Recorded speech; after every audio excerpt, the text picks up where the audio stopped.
Sir. কি হয়েছে? আরে তুমি কিসের কথা বলছো?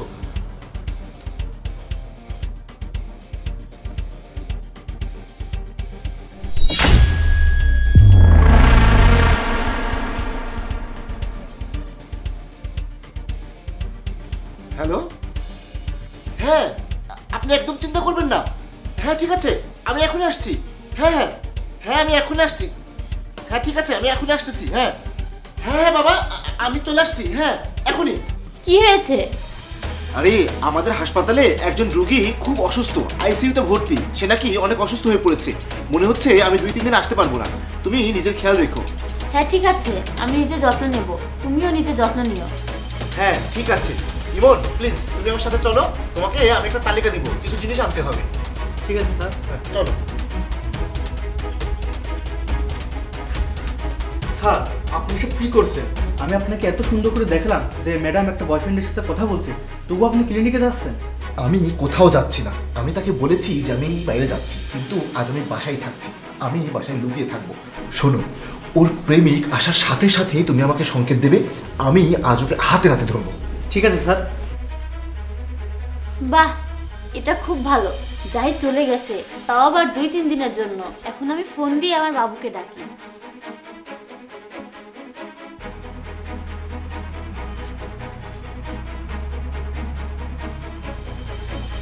হ্যালো বাবু, আধা ঘন্টার মধ্যে তুমি আমার বাড়িতে আসো। আরে আরে তুমি কি পাগল হয়ে গেছো? তোমার হাজবেন্ড কোথায়? আরে বাবু, এত টেনশন নিচ্ছ কেন? আমার হাজবেন্ড হাসপাতালে গেছে, কিছু হয়তো এমার্জেন্সি কেস এসেছে, আর সে 2-3 দিন আসবে না। কি সত্যি? আর ওই যে তোমার চাকর? আরে তুমি ওর চিন্তা করবে না তো, আমি ওর সম্পর্কে কিছু ব্যবস্থা নেব, ঠিক আছে? ঠিক আছে, আমি আসছি। ঠিক আছে।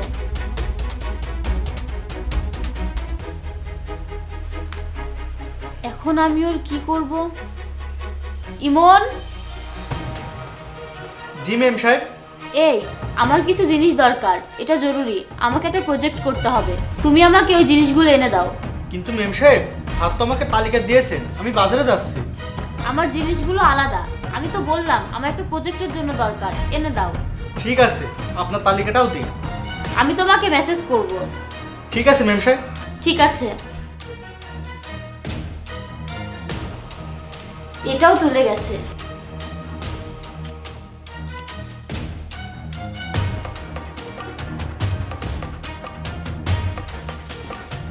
তোমার চাকর কোথায়?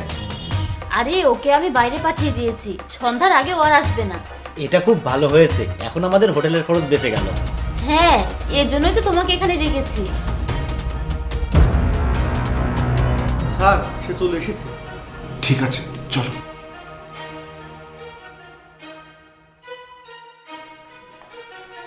অপু, কি করছো?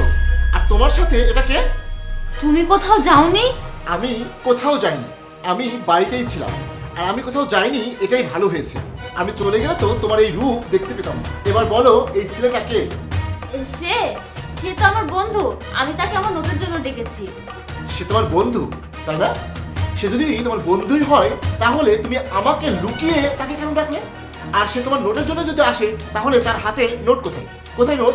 তুমি আমাকে আমার পেছনে পেছনে আমাকে মিথ্যে বলছো? এই তোমার লজ্জা করে না? তোমার স্বামী থাকতে তুমি বয়ফ্রেন্ড বানিয়েছো, আবার আমি বাড়িতে না থাকার সুযোগে তুমি তাকে বাসায় ডাকছো। বাহ, খুব ভালো। এসবই যদি তুমি করবে, তাহলে তুমি আমার সাথে কেন আছো? ওর সাথে গিয়েই থাকো। যাও, ওকে নিয়ে এক্ষুনি তুমি বের হয়ে যাও। না না, আমার সাথে কেন যাবে? আমার সাথে তো আমি ওকে রাখতে পারবো না।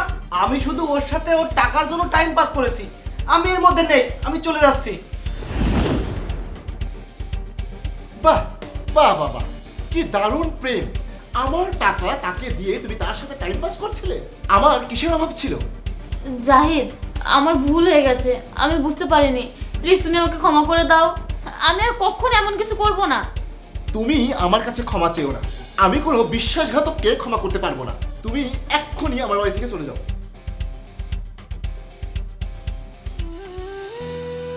ইমন, তোমাকে অনেক অনেক ধন্যবাদ। তুমি আমাকে তার মিথ্যা প্রতারণা থেকে রক্ষা করেছো। তুমি আমার ভাইয়ের মতো কাজ করেছো।